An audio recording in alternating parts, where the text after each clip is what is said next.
muito obrigado pela honrosa presença, inclusive de 4 procuradores, 2 procuradores federais, Ministério Público, pela doutora Jussara, doutora Fernanda, representando o nosso procurador-geral, os procuradores da Casa, secretário da Cultura, secretários de município, representante do prefeito, do governador. Entendeu? Muito obrigado. Por falha minha, o parlamento está em reunião. Poderia, por favor, e peço-vos, em nome da economia processual, que chame todos de uma vez só, sendo que à minha esquerda ficará o eminente desembargador Jorge Chalub. Também o faço aos desembargadores João Simões, Pascarelli, e peço que se considere o desembargador Wellington como se a mesa estivesse, porque Vossa Excelência já está compondo solenemente a mesa dessa casa, e aproveito a oportunidade para a voz, meu professor Armando, parabenizá-lo pelos seus 80 anos no dia de hoje, considerar-se na presidência pelo seu aluno. Demais componentes da mesa, por favor, cerimonial. Desembargador Chalub, eu já o chamei. E chamei a todos os desembargadores, uma vez, por favor. João Simões, por favor. Desembargador Pascarelli, presidente do TRE. Doutor Edmilson, por favor. Doutor Edmilson, para a mesa. Desembargador Pascarelli, ao lado do doutor Érico. Doutor João Simões, ao lado. Por favor. Ainda temos a doutora Jussara Por Deus, representando o Ministério Público. Doutor Robério Braga, neste ato, representando o governo do Estado do Amazonas, secretário da Cultura. Homero de Miranda Leão Neto, secretário de município, representando o prefeito de Manaus. Doutora Fernanda Veiga Cataide de Mendonça, por favor, nossa procuradora-geral em exercício. Eu queria convidar ainda o diretor da Escola de Contas, professor Alisson Arueira, para estar em nossa mesa. Desembargador Wellington, por favor, eu já me ratifico.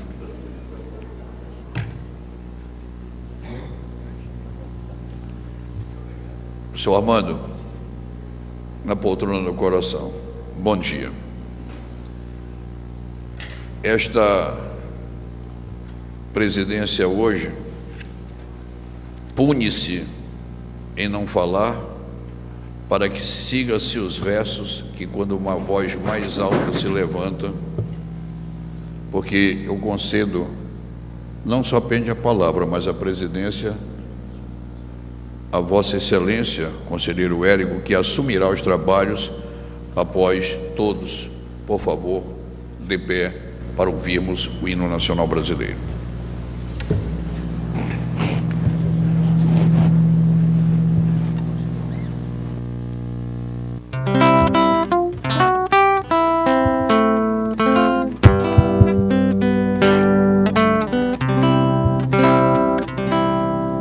Ouviram do Ipiranga as margens plácidas de um povo heróico brado retumbante, e o sol da liberdade em raios fúlgidos brilhou no céu da pátria nesse instante. Se o penhor dessa igualdade conseguimos conquistar com braço forte, em teu seio, ó liberdade, desafia o nosso peito a própria morte. Ó pátria amada, idolatrada, salve, salve. Brasil, um sonho intenso, um raio vívido de amor e de esperança a terra desce. Se em teu formoso céu, risonho e límpido, a imagem do cruzeiro resplandece, gigante pela própria natureza. És belo, és forte, impávido, colosso. Se em teu futuro espelha essa grandeza, terra dourada, entre outras mil, és tu, Brasil, ó pátria amada. Dos filhos deste solo és mãe, gentil, pátria amada, Brasil. Deitado eternamente em berço esplêndido, ao som do mar e à luz do céu profundo, fulguras, ó Brasil, florão da América, iluminado ao sol de um novo mundo, do que a terra mais garrida. Teus risonhos, lindos campos têm mais flores, nossos bosques têm mais vida, nossa vida em teu seio mais amores. Ó pátria amada, idolatrada, salve, salve. Brasil de amor eterno, seja símbolo do lábaro que ostentas estrelado, e diga ao verde louro dessa flâmula, paz no futuro e glórias no passado. Mas se ergues da justiça a clava forte, verás que um filho teu não foge à luta, nem teme quem te adora a própria morte. Terra dourada, entre outras mil, és tu, Brasil, ó pátria amada. Dos filhos deste solo és mãe, gentil, pátria amada, Brasil.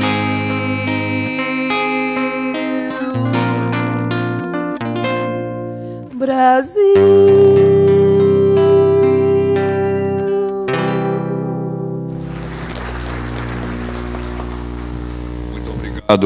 Ellen Mendonça. Creio que acertei quando pedi a ti e não à banda que fizesse o canto, não porque um fosse um encanto maior do que o outro, porque no teu canto tu és um só lugar e a banda muitos seriam. Doutor Érico, me permita registrar ainda a presença dos eminentes conselheiros convocados, Yara Lins, Mário Filho, dos procuradores Rui Marcelo, Evelyn e Roberto Cristianan, que me disseram aí está.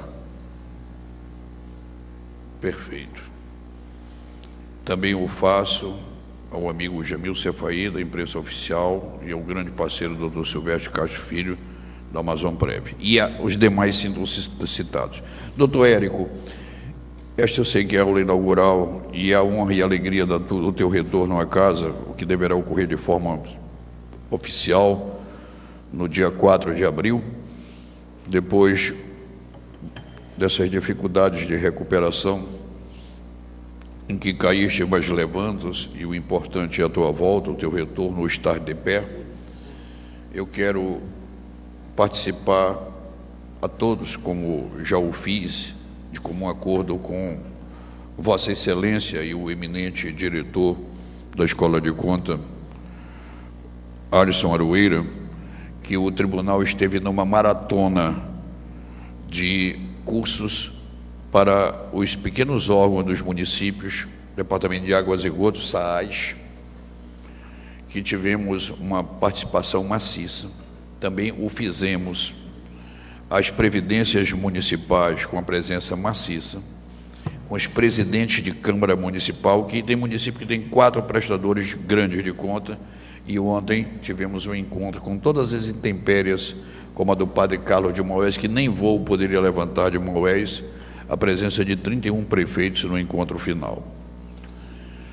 E isso daí eu chamaria, se me perdoe, os desembargadores letrados presentes, a doutora Jussara, a doutora Fernanda, os eminentes procuradores, foi apenas um preâmbulo da aula que Vossa Excelência proferirá agora como inaugural. Por isso, eu não concedo apenas a palavra, mas a presidência e a honra e a alegria do teu retorno a esta casa, eminente conselheiro Érico Xavier Desterros de Silva. A presidência e a palavra suas. Passo a palavra à cerimonialista, inicialmente. Bom dia às demais autoridades, mesa composta, autoridades citadas. Está aberta a cerimônia de aula inaugural de abertura das atividades acadêmicas do ano letivo de 2014 da Escola de Contas Públicas do Amazonas, órgão criado pela Lei 3.452, de 10 de dezembro de 2009, com a missão de impulsionar e desenvolver a função pedagógica do Tribunal de Contas, orientando seu quadro de servidores e jurisdicionados para a prática de atos administrativos eficazes através de programas de aperfeiçoamento e qualificação, e ainda fortalecer a participação cidadã no processo fiscalizatório. Com esta missão, a Escola de Contas tem como público-alvo o corpo funcional deste tribunal, os órgãos jurisdicionados e a sociedade civil, todos aqui representados pelos excelentíssimos convidados.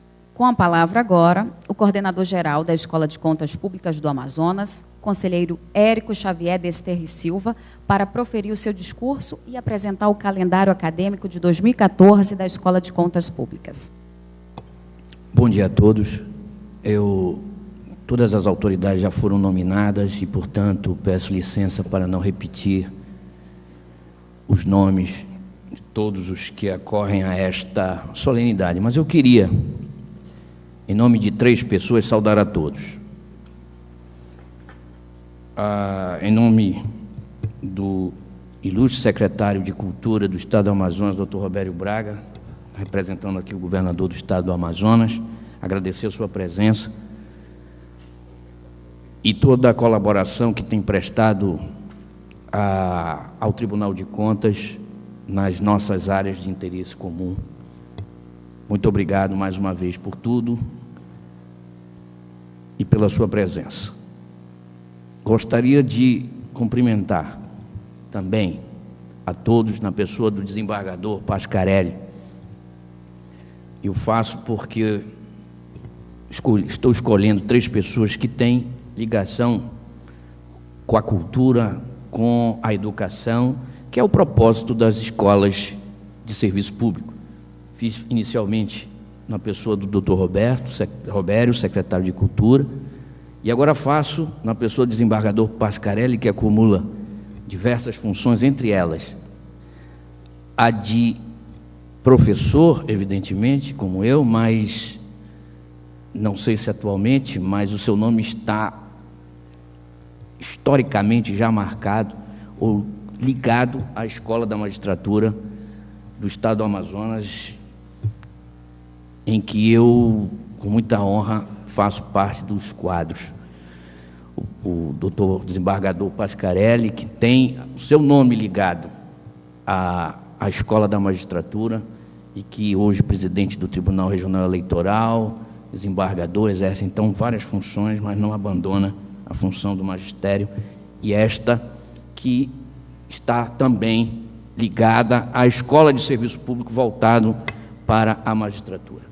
E, por fim, também saúdo a todos na pessoa do conselheiro aposentado desta casa, Armando Menezes, presidente atualmente da Academia Amazonense de Letras, também uma entidade privada que está ligada à cultura. Faço o registro, porque ainda não tinha chegado até o momento, também conselheiro aposentado Arlindo Porto, que nos dá a honra da sua presença. E assim, citando essas 3 pessoas, eu quero saudar a todos os que estão presentes, que vêm a esta singela abertura. A Escola de Contas que já está funcionando, como disse o conselheiro Josué Filho, desde início de fevereiro, porque o tempo não para, as coisas não esperam, os calendários, e nós tivemos a necessidade de adiantar algumas formações, alguns cursos, mas nós queríamos marcar o início do ano letivo da Escola de Contas com uma aula inaugural, exemplo do que faz sempre a Escola da Magistratura e outras escolas, porque é um momento simbólico em que nós dizemos e anunciamos o que pretendemos fazer naquele ano, e era necessário que fizéssemos também aqui. E este ano, com uma palestra, eu não farei discurso nem palestra, na realidade a aula inaugural será feita pelo jovem amazonense, juiz federal, doutor Márcio, que tenho absoluta certeza nos trará uma aula bastante interessante, por diversos aspectos, pelo que eu conheço do doutor Márcio, seu conhecimento, sua capacidade de comunicação, e eu fiz questão, conversando com o diretor da escola, que ao invés de nós trazermos uma pessoa de fora neste ano, que é sempre bom, evidentemente, é sempre valioso, nós mesmos fizemos várias vezes, mas eu tive a vontade de abrir a escola com um nome local, com uma pessoa que pudesse desempenhar esse papel adequadamente, e eu tenho certeza que isso ocorrerá aqui, como os senhores testemunharão. Então, agradeço muito ao doutor Márcio por ter aceitado o nosso convite. E, tendo prometido não fazer nenhum discurso, eu queria, antes de passar propriamente a aula inaugural, pedir, e também muito brevemente, ao doutor Arleson Arueira, diretor da escola, que fizesse uma brevíssima apresentação, porque isso estará disponibilizado no nosso site, na intranet do tribunal também, e por meio de folders, a programação que a escola prepara para esse ano. E assim, possibilitando que os servidores e os interessados, de uma forma geral, possam se preparar para, durante o ano, aqueles cursos que têm interesse em participar, se programar a sua vida para poder estar presente nesses cursos. Então, eu peço permissão a todos para conceder ao doutor Arleson, não mais do que 2 ou 3 minutos, doutor Arleson, para a apresentação do nosso calendário. Muito obrigado. Bom dia a todos. Rapidamente, fazer um resumo daquilo que a Escola de Contas tem para o exercício, para o ano letivo de 2014.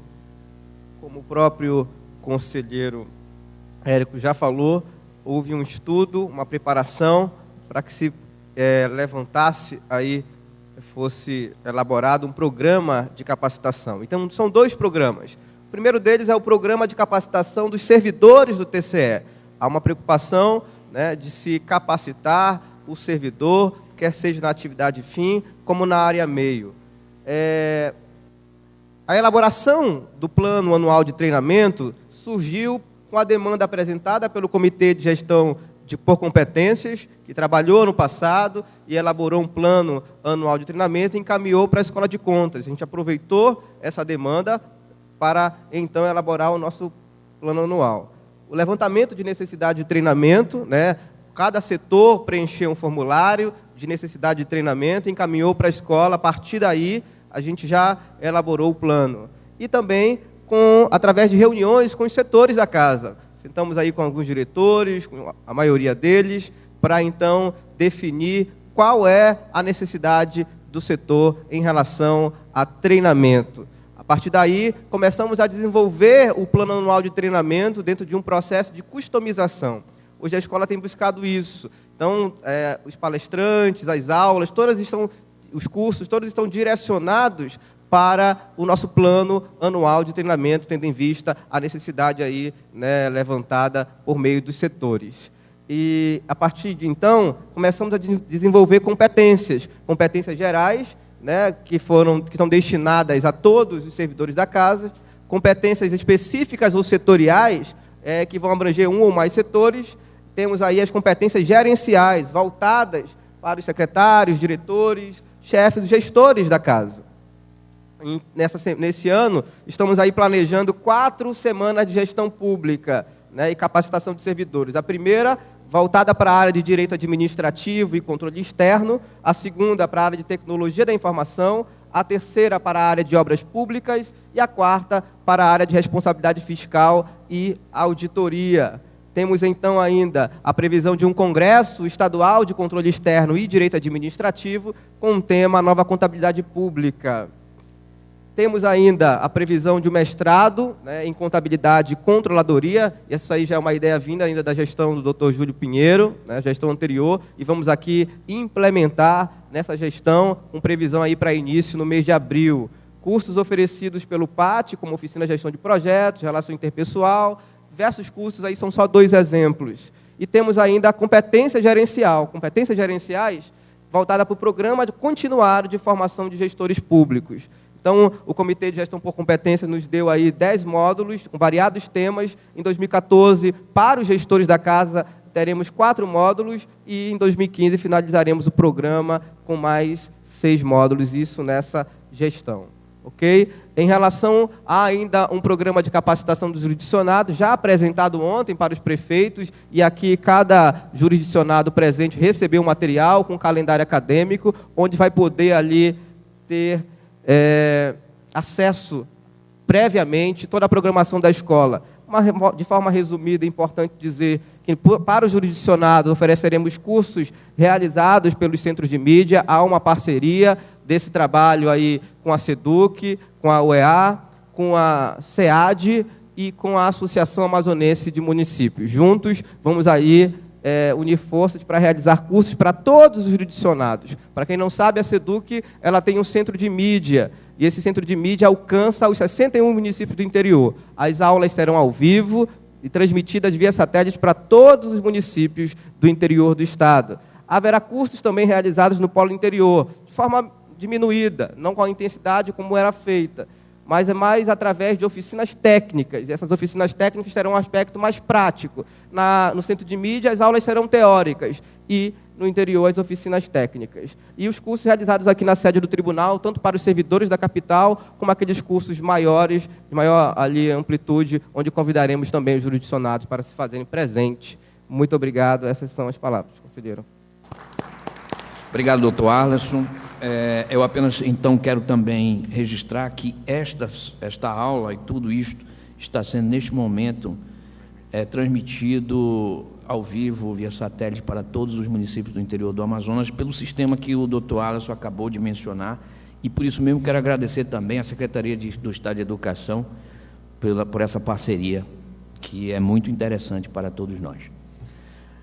Eu não vou mais estender esta solenidade e gostaria de passar imediatamente à aula inaugural, então, que será proferida, terá como tema Jurisprudência atualizada dos tribunais superiores em temas de direito administrativo, uma perspectiva para os tribunais de contas, que será proferida, como já dito, pelo professor e juiz federal no nosso estado, Dr. Márcio André Lopes Cavalcante. E, ao convidá-lo para fazer esta aula, mais uma vez, gostaria de agradecer o fato de ter aceitado o nosso convite, e quero convidar todos os integrantes da mesa a que nós possamos desfazê-la para, daquele ponto, podermos melhor apreciar a aula inaugural. Muito obrigado, mais uma vez, pela presença de todos, e convido o doutor Márcio a fazer a aula.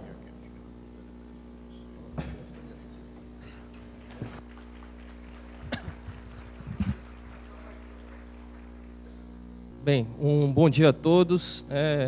Meu nome é Márcio, eu sou juiz federal aqui no Amazonas, sou daqui mesmo, com muito orgulho. E nós vamos hoje conversar sobre os principais temas, os principais julgados de 2012, 2013 e ao comecinho agora de 2014, sobre direito administrativo com um enfoque que interesse ao Tribunal de Contas, a atuação concreta, a atuação prática de vocês. Tá?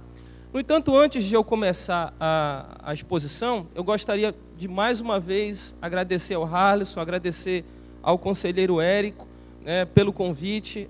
Eu estou muito honrado de estar aqui nessa casa. Agradecer ao conselheiro Josué, que na época que eu era defensor público tive a oportunidade de ir algumas vezes, né, ao seu programa de rádio, e que sempre o admirei, não só pela, né, sua capacidade técnica, mas também pela sua sensibilidade social, né, pelo seu cuidado sempre com a população amazonense. Para mim é uma honra muito grande estar falando para uma plateia tão seleta, tão importante, né, desembargador João Simões, desembargador Chalub, e principalmente meu professor desembargador Pascarelli aqui presente. E quero também fazer um registro especial, uma homenagem especial ao conselheiro Érico, né, aqui presente, também foi meu professor, e que honra a tradição dessa casa de sempre ter brilhantes professores, brilhantes administrativistas aqui, a exemplo do que já tivemos com o conselheiro Afrânio, a exemplo do que já tivemos com o conselheiro João Braga, e agora o conselheiro Érico, que nos honra aqui como talvez o maior nome do direito administrativo do estado do Amazonas. Então é uma honra muito grande, professor, estar falando aqui para o senhor. Tenho certeza que o senhor, nessa posição, estaria desempenhando esse papel muito melhor, mas pela sua generosidade, o senhor me permite estar aqui podendo expor essas ideias. Mas vamos lá. Eu selecionei aqui alguns temas, como eu já havia dito, que são de interesse, ou pelo menos que eu imaginei que seriam de interesse para a atuação concreta dos senhores aqui no Tribunal de Contas. E o primeiro tema selecionado, né, é sobre licitação. O artigo 7º, parágrafo 2º, inciso 3º da Lei de Licitações e Contratos, ele diz o quê? Que todas as vezes em que o ente público for realizar uma licitação, é indispensável que haja a previsão de recursos orçamentários. E havia, ou pelo menos no STJ essa questão já foi superada, mas havia uma discussão a respeito do sentido e do alcance dessa expressão, previsão de recursos orçamentários. Para uma primeira corrente, defendia-se que essa previsão de recursos orçamentários seria a efetiva disponibilidade financeira, ou seja, o dinheiro em caixa realmente. Para uma outra corrente, a previsão de recursos orçamentários para que fosse autorizada uma licitação seria simplesmente a previsão dessa dotação na lei orçamentária. O STJ foi chamado a enfrentar esse tema e decidiu o quê? Que basta a previsão dos recursos orçamentários na lei orçamentária. Ou seja, não é necessária para a autorização da licitação, para a deflagração do procedimento licitatório, da disponibilidade, da efetiva disponibilidade financeira desses recursos. O que também já acompanhava o entendimento da doutrina majoritária. Então, o STJ, num julgado relatado pelo ministro amazonense Mauro Campbell, decidiu, em 2012, que basta a previsão dos recursos orçamentários na lei orçamentária. E esse precedente, ele já foi reiterado em outras oportunidades também. Tá? Não se exige, portanto, a efetiva disponibilidade financeira para a deflagração do procedimento licitatório. Ok? Então, esse primeiro julgado sobre licitação. Selecionei também outro julgado de licitação, e eu vou passar de uma forma um pouco mais dinâmica, um pouco mais rápida, mas, ao final, nós teremos um espaço para as perguntas. Então, subsistindo alguma dúvida, é plenamente possível depois a gente sanar, e também, se não conseguirmos sanar, vai ficar meu e-mail e o meu contato para quem quiser depois a gente poder debater sobre os temas. Tá? O outro julgado que eu selecionei aqui, o outro tema, é sobre dispensa de licitação. E é um caso interessante, porque se repetiu e vem se repetindo ao longo do país, e talvez aconteça ou já tenha acontecido aqui também no estado do Amazonas. E a questão é a seguinte, pessoal. Como os senhores sabem, a regra é a realização de licitações. Ou seja, a administração pública ela só pode contratar serviços, obras, se houver um prévio procedimento licitatório. Trata-se de uma regra, inclusive, constitucional, e aí não há nenhuma dúvida. No entanto, a própria legislação, ela prevê situações em que essa licitação, ela não precisa ser realizada ou ela não pode ser realizada. São os casos de licitação dispensada, dispensável e inexigível, previstas nos artigos 17, 23, 24 da Lei de Licitações e Contratos. Pois bem, no artigo 24, nós temos as hipóteses de licitação dispensável. E eu chamo a atenção dos senhores para a situação prevista no inciso 2º. O inciso 2º diz que o administrador público, ele não precisa realizar a licitação se for para contratar compras ou serviços, que não sejam de engenharia, no valor de até R$8.000. É um caso, então, de contratação direta com um teto de R$8.000. Os entes estaduais e municipais podem reduzir esse teto, mas a lei de licitação faculta que até R$8.000 exista a contratação direta. Pois bem, num determinado município, o que ele fez? Determinado município do interior do país, ele contratou uma empresa privada para realizar a seleção, de servidores desse município. Ou seja, um determinado município contratou uma empresa privada para realizar um concurso público para aquele município. Pois bem, o que o município combinou? Qual foi o contrato celebrado com essa empresa privada? O município pagaria R$5.000 para essa empresa privada e o valor das inscrições pagos pelos candidatos seria destinado à própria empresa privada. Ou seja, o valor das inscrições já ia diretamente para a empresa privada. E o município fundamentou a dispensa da licitação no fato de que o contrato teria um valor inferior a R$8.000. Então o município falou o seguinte: olha, não precisa realizar a licitação, porque esse contrato, o valor que está sendo pago pelo município é de somente R$5.000. O valor das inscrições é um valor que não é público, é um recurso que não é público, mas sim privado dos próprios candidatos. Então ele fundamentou como uma hipótese de dispensa da licitação no artigo 24, inciso 2º da Lei 8.666. Essa questão foi levada ao STJ, e o que o STJ decidiu? Era caso de dispensa de licitação ou não, senhores? O STJ decidiu que não, que essa hipótese não se enquadrava no inciso 2º do artigo 24 da Lei de Licitações. Por quê? O STJ construiu a seguinte tese: realmente, esses recursos das inscrições, eles não podem ser considerados como recursos públicos, não, pelo menos, propriamente, num sentido estrito. Por quê? Porque eles vêm diretamente do particular e vão para a empresa privada. No entanto, o que o STJ falou? O que motivou, o que deflagrou essa transmissão desse patrimônio, ou seja, o que fez com que o particular entregasse esse patrimônio, esse valor das inscrições para a empresa privada, foi a deflagração de um processo administrativo de concurso público.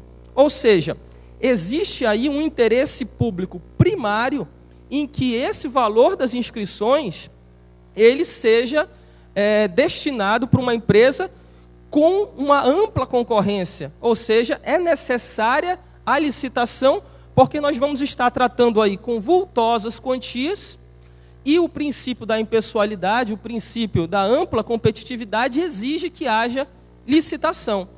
E aí eu chamo a atenção para esse julgado, por quê? Porque essa prática começou, como eu havia dito no começo, a ser repetida em vários municípios pelo interior do país, e talvez aqui no Tribunal de Contas, eventualmente os senhores sejam chamados a se manifestar sobre a regularidade, sobre a validade de uma dispensa de licitação nessas hipóteses. E aí obviamente, que terão a plena independência para decidir como, né, acharem devido, mas já saberão que existe, né, esse precedente do STJ que defende que, nesse caso, não há dispensa de licitação. Não se trata de hipótese válida de dispensa de licitação.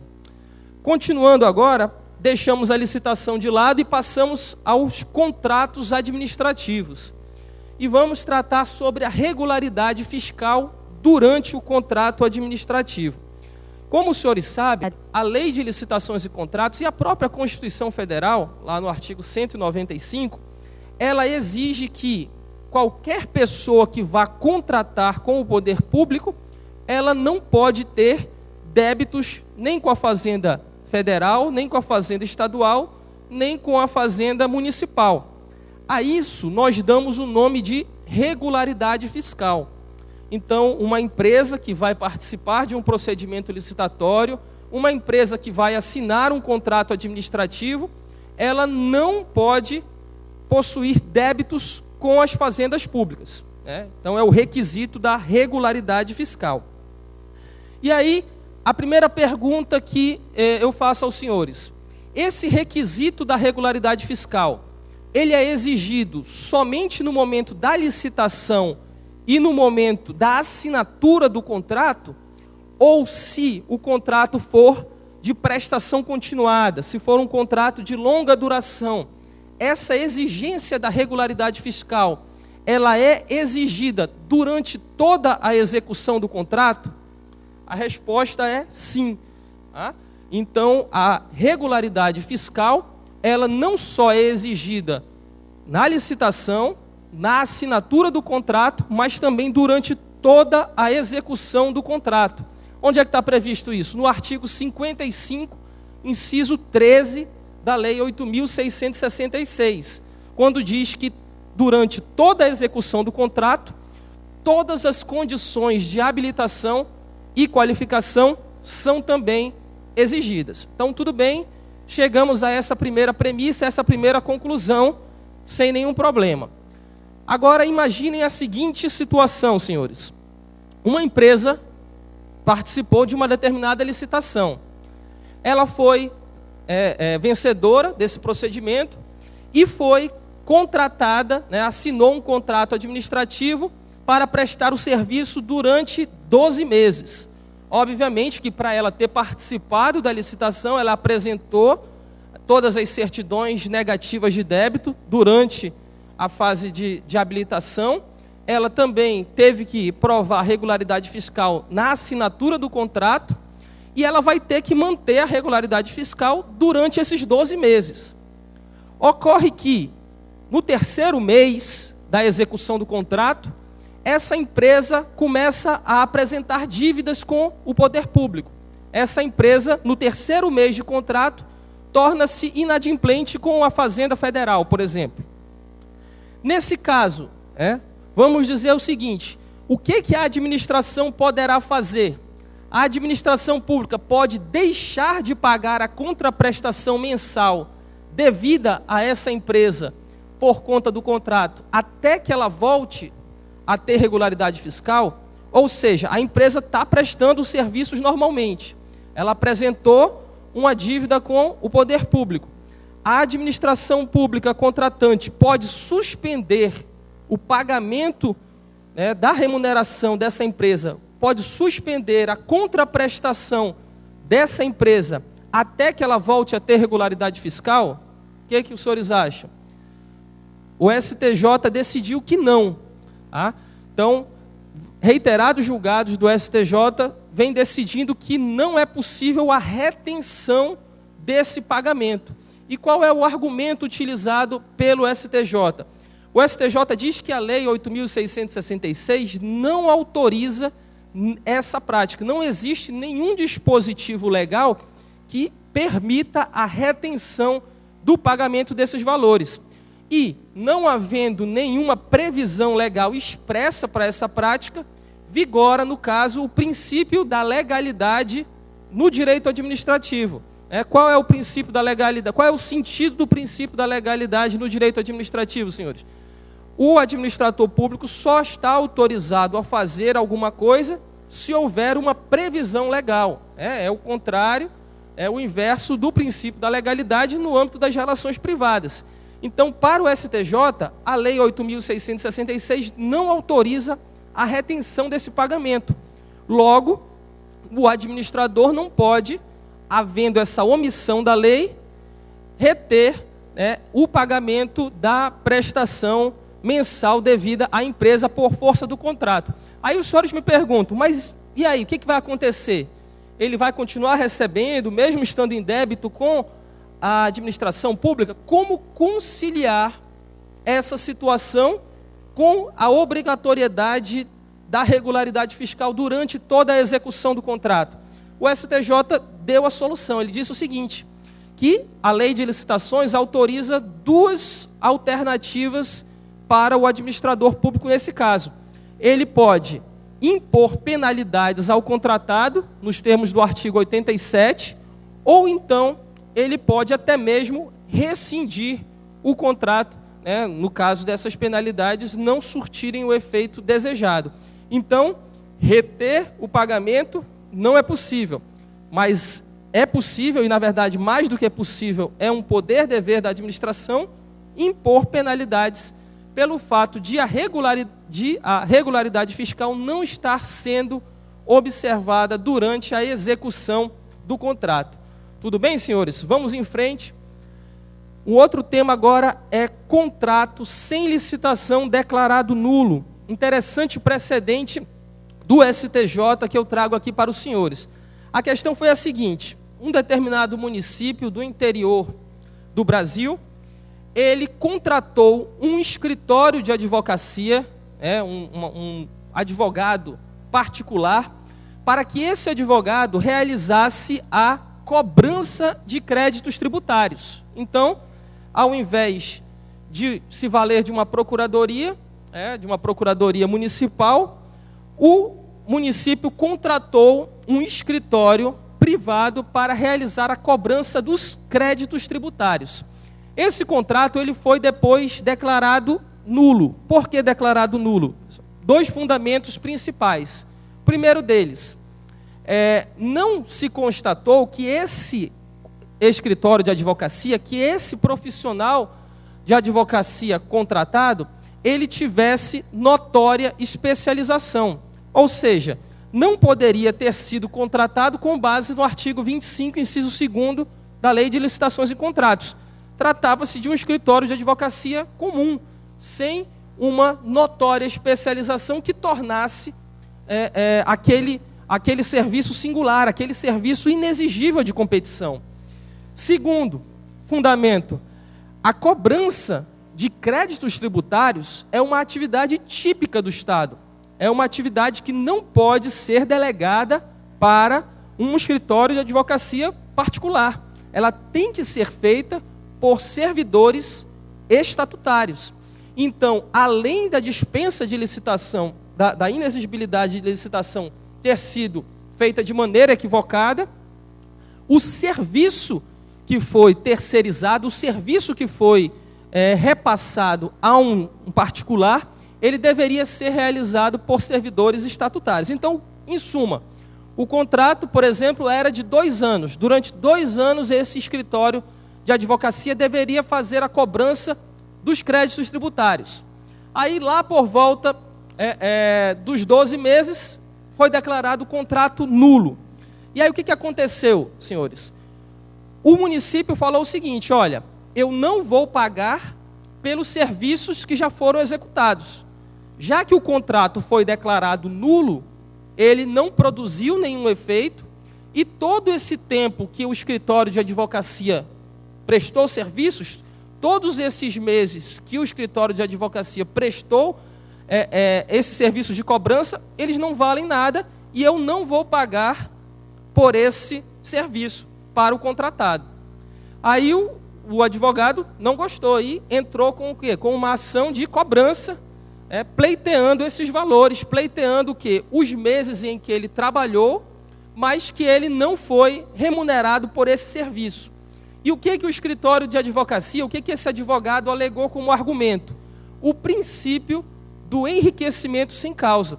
Então o escritório de advocacia falou o seguinte: olha, tudo bem, o contrato foi declarado nulo, mas eu prestei serviços durante todo esse período e eu tenho que ser remunerado por esses serviços que foram prestados. Aí, pessoal, essa questão chegou também até o STJ, e o que o STJ decidiu? Então, o STJ começou falando o seguinte: como regra, todas as vezes em que for declarada a nulidade de um contrato administrativo, o que acontece? Por ausência de prévia de licitação, todas as vezes que for declarada a nulidade de um contrato administrativo, subsiste, persiste, continua o dever do ente contratante de indenizar, de pagar o contratado. Então, como regra, o STJ falou o seguinte: quando um contrato administrativo é declarado nulo, persiste o direito à indenização, o direito à contraprestação pelos serviços que foram realizados pelo contratado. No entanto, o que o STJ falou? Essa regra possui uma exceção. Qual é a exceção? Quando ficar constatado que o contratado ele agiu de má fé, quando ficar constatado que o contratado ele deu causa a essa nulidade, ele concorreu de alguma forma para essa nulidade, não vai ser devida a indenização, mesmo que os serviços tenham sido prestados. E nesse caso concreto, esse é um caso concreto que foi submetido ao STJ. Nesse caso concreto, o STJ entendeu que o escritório de advocacia agiu de má fé, que o escritório de advocacia já tinha tido esse contrato, esse mesmo contrato declarado nulo em diversos municípios desse estado da federação, tá? Então, em vários outros municípios, ele já tinha tido a mesma situação e tinha tido o seu contrato declarado nulo. Então, quando ele celebrou esse novo contrato, ele já sabia da existência desse vício e ele já sabia que seria declarado nulo, ou seja, ficou comprovado no caso concreto que o contratado agiu de má fé. Então, nessa situação, cede lugar o princípio do enriquecimento sem causa e prevalece aí o princípio de que ninguém pode se valer da sua própria torpeza, de que ninguém pode se valer caso tenha declarado, caso tenha produzido ou concorrido para a nulidade. Então, nessa situação concreta, o contratado, mesmo tendo prestado serviços durante determinados meses, não teve direito à indenização. Tudo bem? O fundamento utilizado pelo STJ para chegar a essa conclusão, senhores, o artigo 59, parágrafo único da Lei de Licitações em Contratos. Chama atenção para a parte destacada aqui, ó. A nulidade não exonera a administração do dever de indenizar, ou seja, como regra, tem o dever de indenizar, pelo que este houver executado até a data em que for declarada e por outros prejuízos regularmente comprovados. No entanto, o STJ considerou que estava prevista a situação presente nessa parte destacada, contanto que não lhe seja imputável. Então, nessa situação, o STJ diz que não subsiste o direito à indenização pelo fato de que o contratado também concorreu para a nulidade desse contrato, uma vez que o contratado agiu de má fé nessa situação. Então, foi um julgado da segunda turma do STJ, ministro Herman Benjamin, um julgado agora do final de 2013, certo? Vamos continuar agora e entrar num tema mais diretamente afeto ao trabalho dos senhores, que é o processo administrativo no Tribunal de Contas. Vamos tratar aqui sobre alguns aspectos relacionados com prazo de decadência na concessão de aposentadoria. Qual é o procedimento, senhores, para a concessão de uma aposentadoria para um servidor estatutário? Vamos dizer que o servidor trabalhe, preste serviços num determinado órgão público estadual. Ele quer se aposentar. Então, ele ingressa com um requerimento junto ao órgão de origem, junto ao órgão onde ele trabalha. Esse requerimento ele é instruído, né? E vão ter ali as provas documentais de que ele realmente completou aquele tempo, de que realmente houve uma admissão regular para ele. Então, esse processo administrativo, ele se inicia no órgão de origem, ele é instruído pelo órgão de origem, e o órgão de origem, constatando que está tudo certo, constatando que os requisitos legais para a concessão dessa aposentadoria estão presentes, o que a autoridade máxima desse órgão de origem faz? Ele emite um ok, né? Ele dá um ok de que todos os requisitos para a concessão daquela aposentadoria estão presentes. E aí o que acontece? Esse servidor, ele já vai para a inatividade, ou seja, esse servidor já deixa de trabalhar na atividade concreta, já deixa de estar na ativa. E na cabeça do servidor, ele já imagina que está aposentado. Ou seja, para o servidor, ele não consegue entender como que o órgão administrativo já examinou toda a legalidade, disse que ele pode ficar em casa e ele não está aposentado ainda. Então, isso vai muito de uma nomenclatura que se convencionou utilizar e que é a seguinte: quando o órgão administrativo diz que todos os procedimentos, todos os requisitos legais estão previstos e que ele já pode ficar em casa, que ele não precisa mais trabalhar, convencionou-se chamar isso de concessão inicial de aposentadoria. Então, no órgão de origem acontece a concessão inicial de aposentadoria. E para o servidor público já acabou. Para o servidor público não tem mais nenhuma etapa necessária. No entanto, tecnicamente, os senhores sabem que a aposentadoria ainda não está perfeita.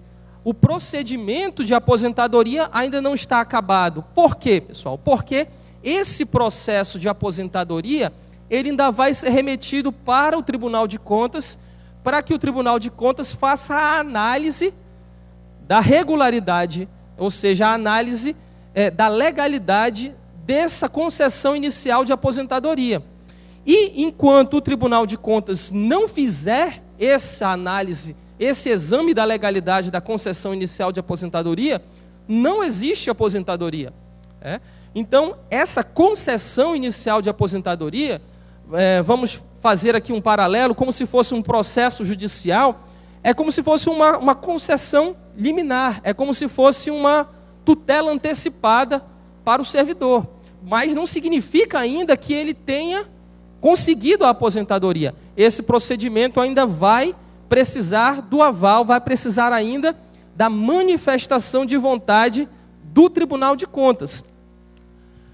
Justamente por isso, por conta dessas duas situações distintas, órgão de origem, Tribunal de Contas, o que o STF e o STJ dizem sobre a natureza jurídica da aposentadoria? O STF e o STJ dizem que o ato de aposentadoria é um ato administrativo complexo. Por que eles dizem que é um ato administrativo complexo? Porque para que ele se torne perfeito e acabado, ele necessita da manifestação de vontade do órgão de origem e do Tribunal de Contas. Para que ele se torne perfeito e acabado, é indispensável a manifestação de vontade de dois órgãos, ou seja, o órgão de origem e o Tribunal de Contas. E é justamente por isso que existe a súmula vinculante número 3 do STF. O que diz a súmula vinculante número 3 do STF? Ela fala o seguinte: nos processos administrativos no Tribunal de Contas, é indispensável o contraditório e a ampla defesa. Nos processos administrativos no Tribunal de Contas, é indispensável o contraditório e a ampla defesa, salvo nos casos de concessão inicial de aposentadoria. Por que isso? Porque no caso de concessão inicial de aposentadoria, quando o processo vai para o Tribunal de Contas, essa aposentadoria ainda não está concedida. Então, para o STF, não é necessário que o Tribunal de Contas abra vista, em regra, não é necessário que o Tribunal de Contas dê vista para o interessado para que ele se manifeste e exerça ampla defesa e contraditório, porque nós ainda não temos o ato acabado. Ou seja, quando o Tribunal de Contas analisa a concessão inicial de aposentadoria, o Tribunal de Contas ainda está analisando aquele requerimento inicial do servidor. Ou seja, o servidor requer a aposentadoria e esse ato só termina, essa análise só se conclui quando o Tribunal de Contas também termina de examinar. Então, para o STF, não era necessário abrir uma nova fase de contraditório e ampla defesa. Por quê? Porque o Tribunal de Contas ainda está examinando aquele requerimento inicial. É somente agora a segunda etapa da análise desse requerimento. Tudo bem? Então, isso fez com que fosse editada essa súmula vinculante número 3 do STF. Vocês vão encontrar ainda algumas teorias e alguns votos de alguns ministros, principalmente o ministro Carlos Aires Brito, que agora está aposentado no STF, e alguns outros doutrinadores, defendendo a teoria da relativização da súmula vinculante 3. Qual é essa teoria da relativização dessa súmula? Para uma parcela da jurisprudência e alguns julgados isolados do STF, alguns votos isolados do STF, surgiria novamente o direito ao contraditório e à ampla defesa, caso o Tribunal de Contas demorasse mais do que 5 anos para fazer a análise da concessão inicial da aposentadoria. Então, caso o Tribunal de Contas receba o processo do órgão de origem e demorasse mais do que 5 anos para realizar essa análise, nessa hipótese surgiria novamente a necessidade do contraditório e da ampla defesa em homenagem à segurança jurídica. Esse tema ainda não foi testado segundo a nova composição do STF, que mudou bastante desde que essa teoria, desde que essa ideia surgiu. Então a gente não pode ainda dizer como o STF vai atualmente se manifestar sobre isso, Mas saibam que existe essa posição, aliás, saibam não, com certeza todos aqui já conhecem, só a gente está debatendo sobre o assunto. Mas aí, pessoal, vamos continuar, vamos avançar mais um tema correlato a esse. Imaginem que o órgão de origem fez a concessão inicial da aposentadoria. Imaginem que o Tribunal de Contas disse que essa concessão inicial foi regular, atendeu aos requisitos da lei.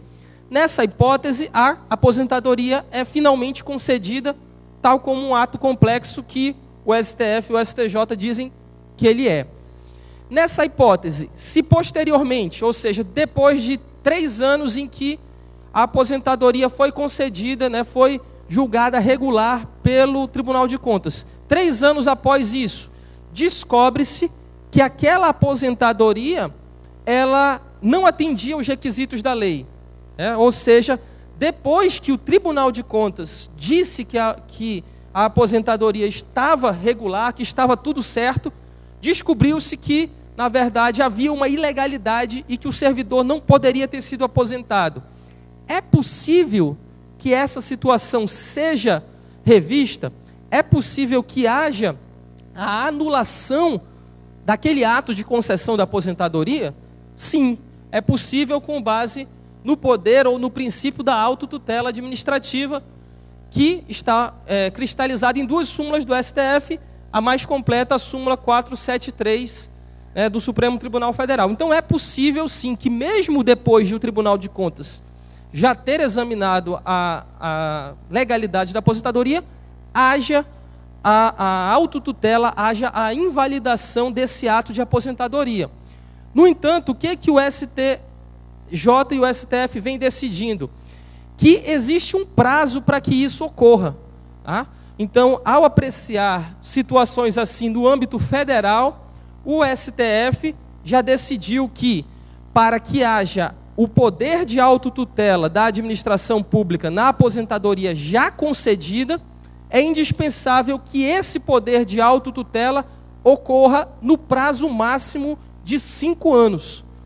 Então, se a aposentadoria foi julgada regular pelo Tribunal de Contas e posteriormente foi constatada uma ilegalidade, é possível a sua anulação, mas deve ser observado o prazo decadencial da lei do processo administrativo. No caso da lei do processo administrativo federal, o prazo é de 5 anos. Então, o Tribunal de Contas só poderia rever essa aposentadoria já concedida por ele mesmo, dentro desse prazo de 5 anos. Ok?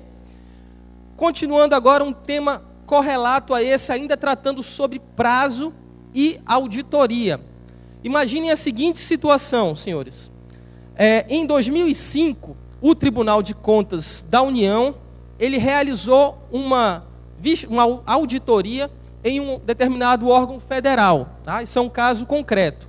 Então, em 2005, o Tribunal de Contas da União realizou uma auditoria no órgão federal.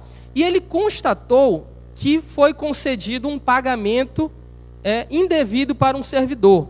Então, ele constatou que houve a concessão aí de uma verba remuneratória de forma indevida.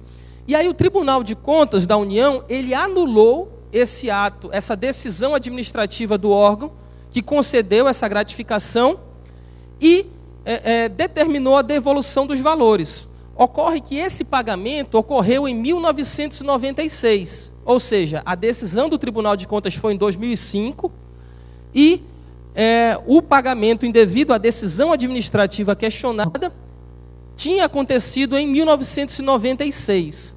Diante disso, o servidor que foi prejudicado impetrou um mandado de segurança e o STF foi chamado a se manifestar sobre o tema. E o que o STF decidiu?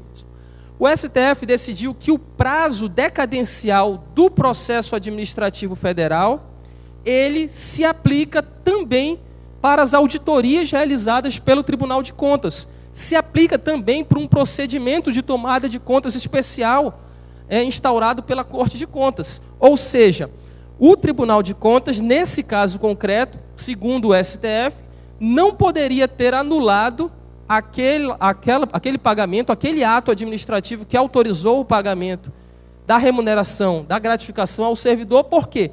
Porque entre a sua edição e o exercício desse controle administrativo, já tinham se passado mais do que 5 anos. Então, qual é a mensagem transmitida aí?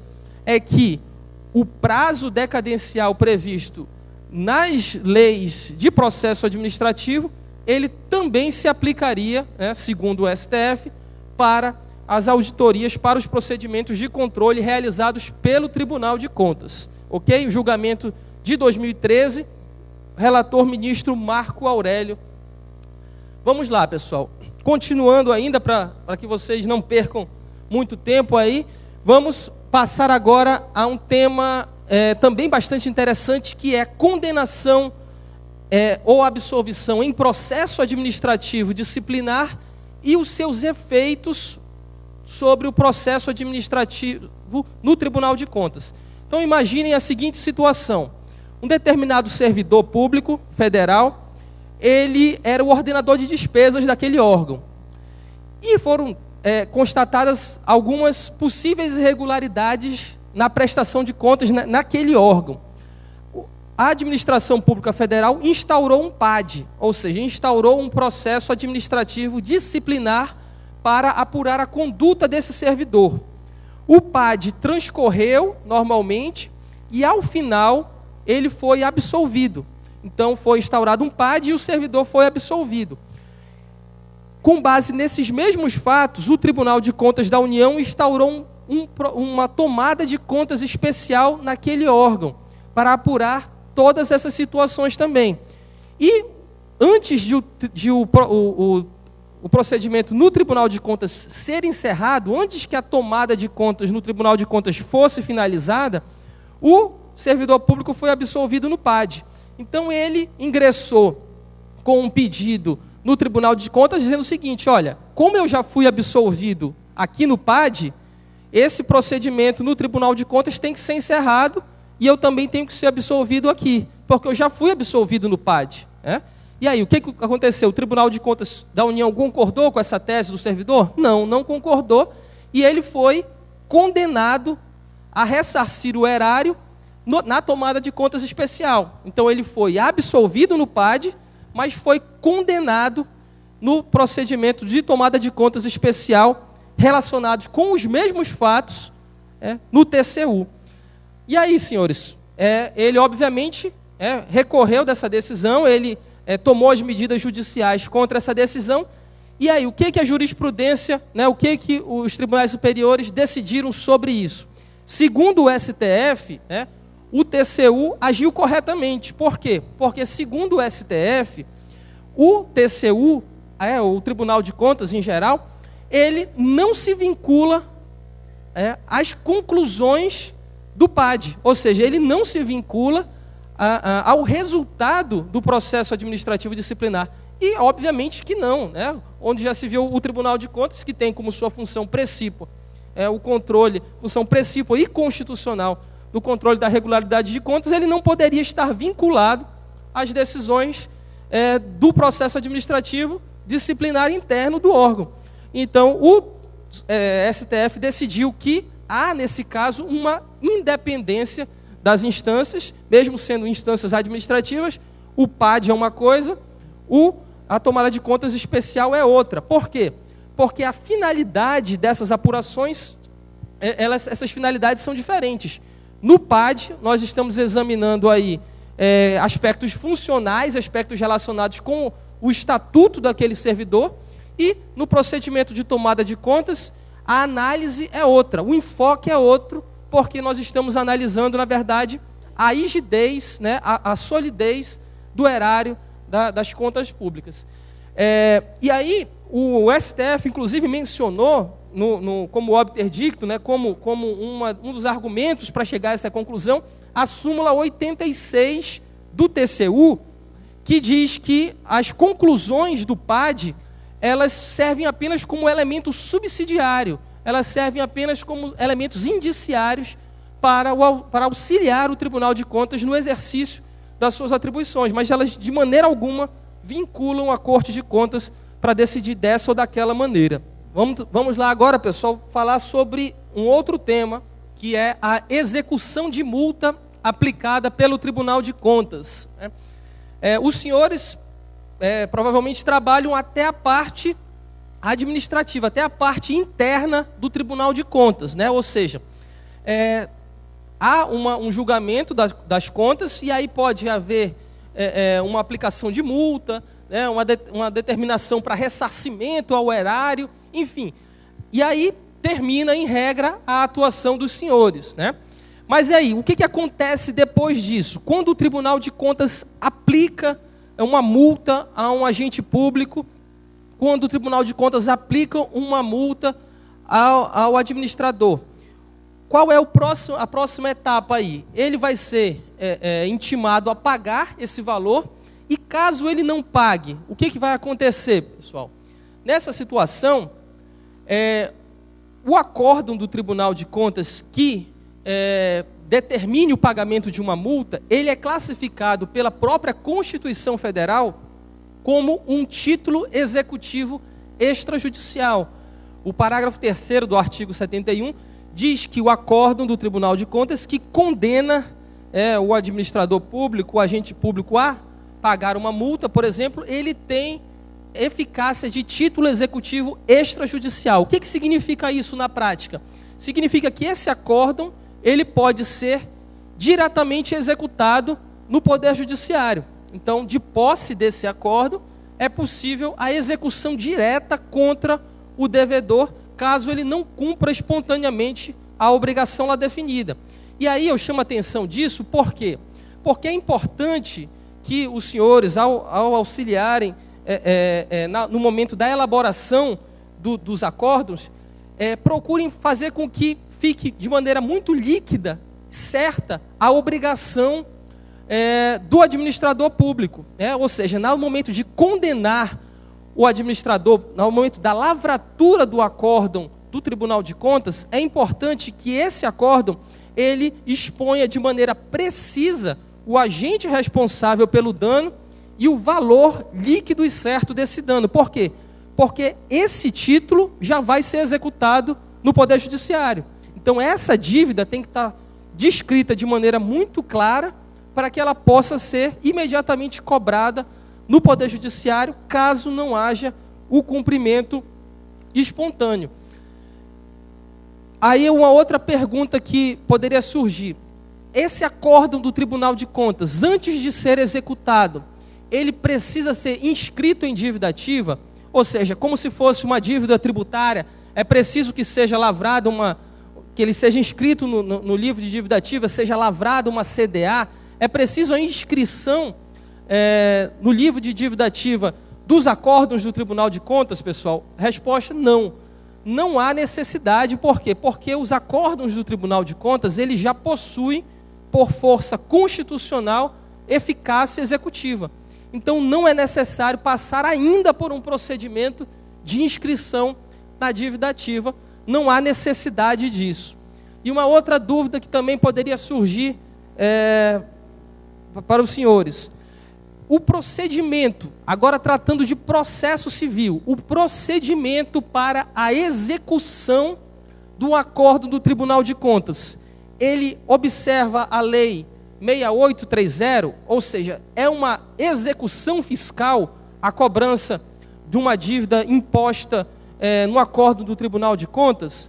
Resposta: não. O procedimento para a cobrança, o procedimento no Poder Judiciário para a cobrança de uma dívida imposta no acordo do Tribunal de Contas é um procedimento regido pelo CPC. Por quê?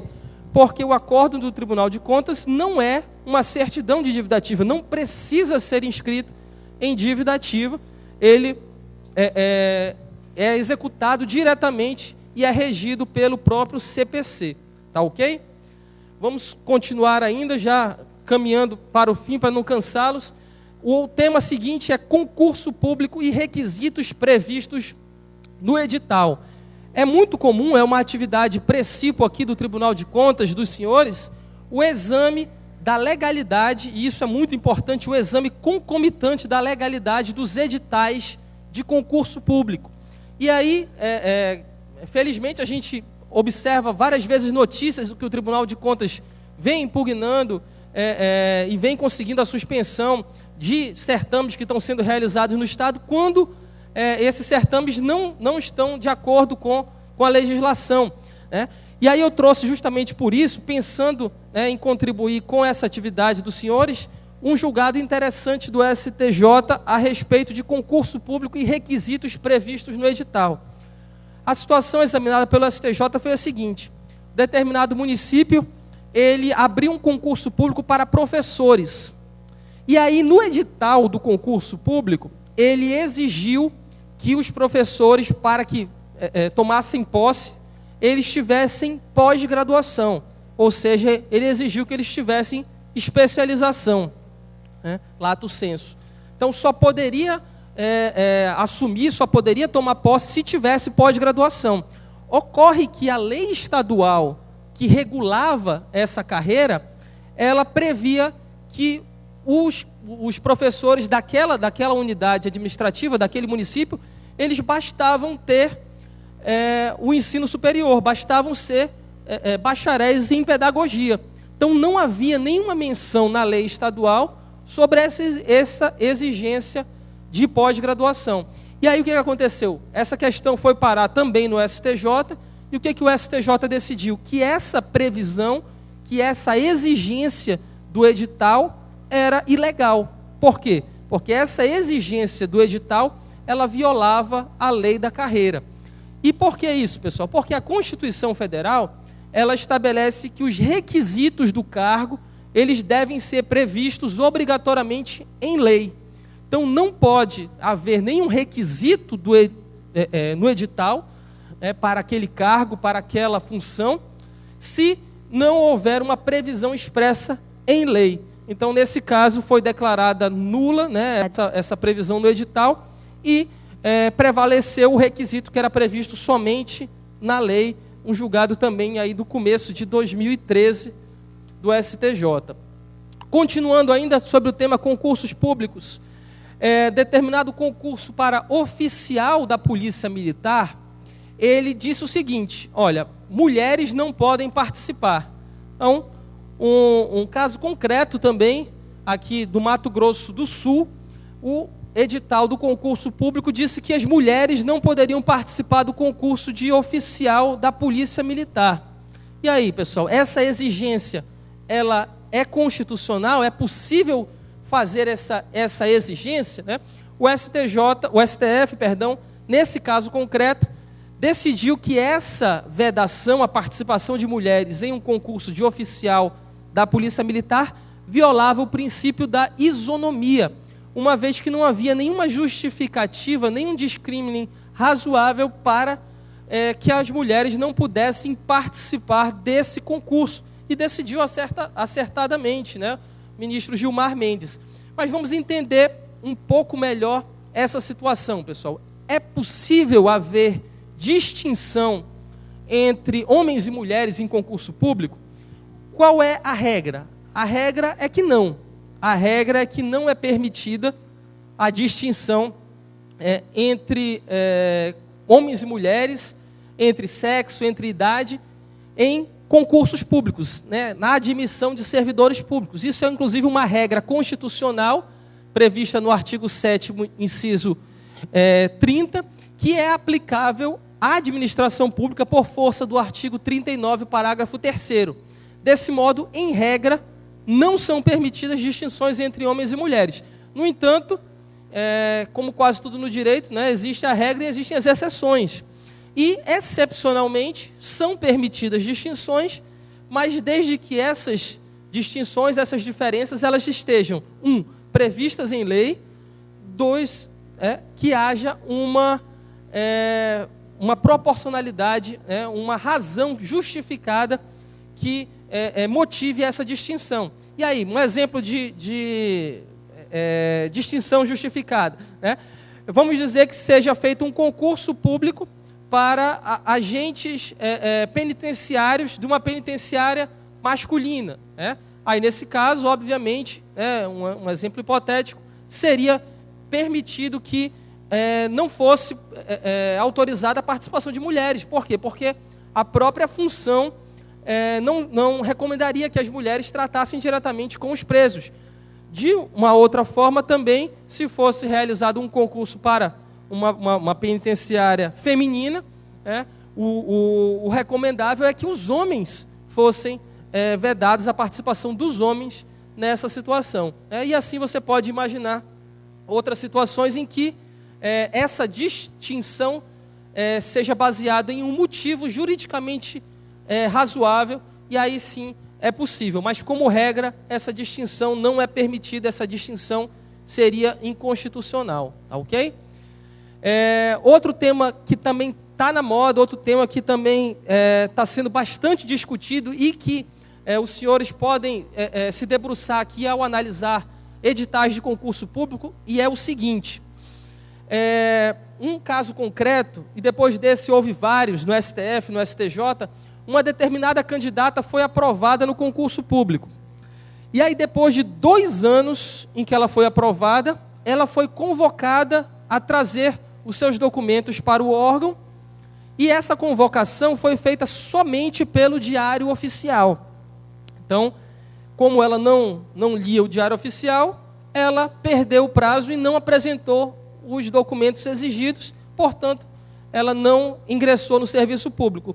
No entanto, ela não concordou com isso e buscou o Poder Judiciário para verificar se tinha direito ou não a ser chamada. E o que é que o STJ, o STF vem decidindo sobre isso, pessoal?